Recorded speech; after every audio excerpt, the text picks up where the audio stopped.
Harvey, when I have something special for you today, I wanted to talk to you about life after death.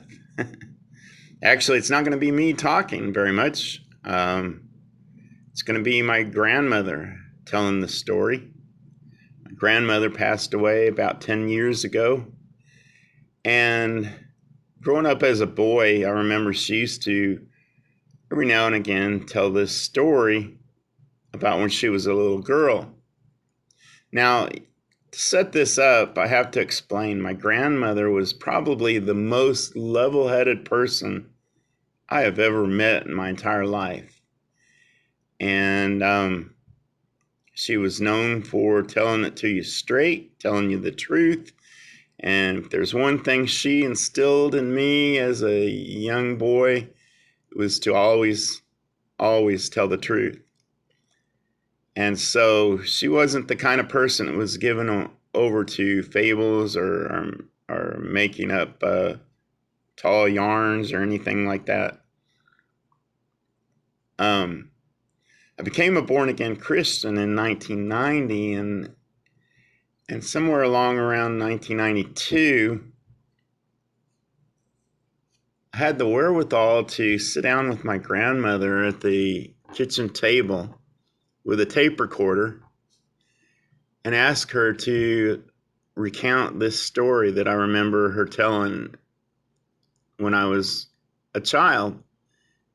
And she very graciously obliged. Now, my grandmother lived to be well over 100 years old, and she was born in 1909. She lived through both World War I and World War II. And so she experienced a lot. But I think this story is probably the most profound thing I've ever heard.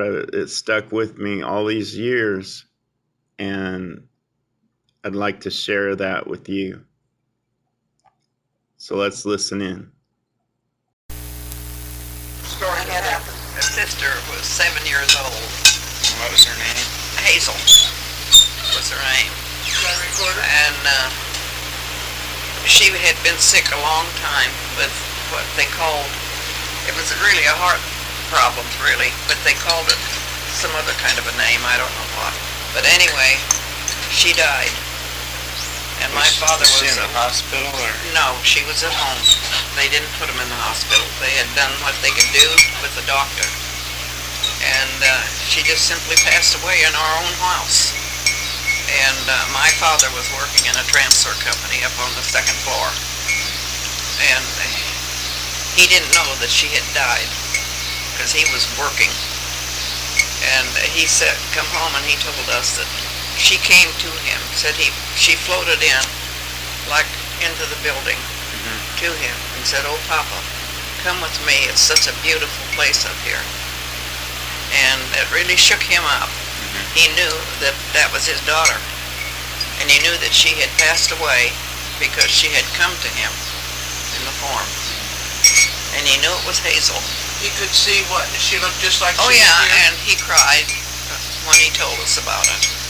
And he was very upset, and from then on, he started going back to church where he belonged in the first place. Yeah, praise God. But it just took something to shake him up. What was his name again? My father? Yeah. Roy Sylvester Whittington.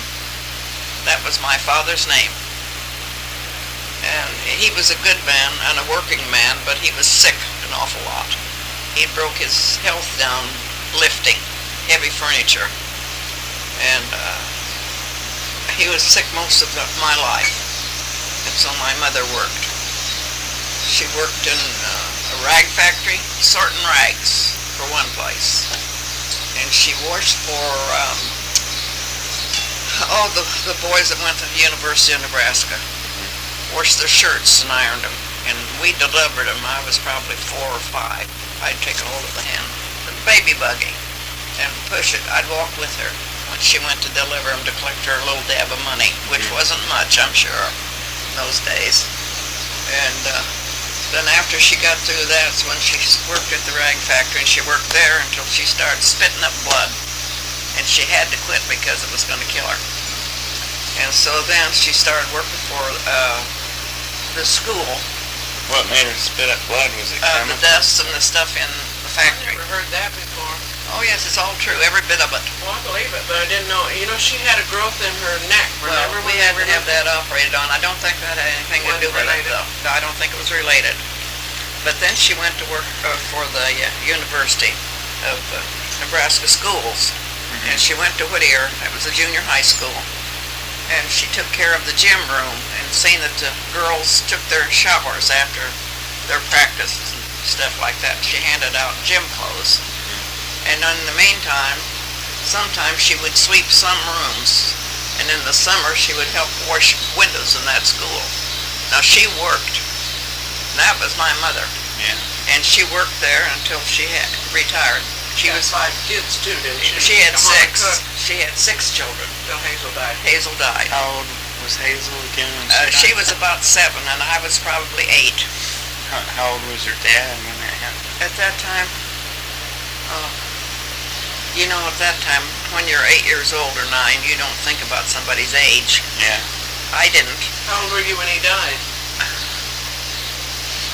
It was it was in the war. When the war first started, he You were held probably Merle. 32 or Merle was 3 years old, and he held him in his lap, and when that war started. And that's the one that Clyde went to San Francisco in. What war was that? World War II. Well, yeah, World War II. That was my brother that left me the money. And he left my sister 100,000.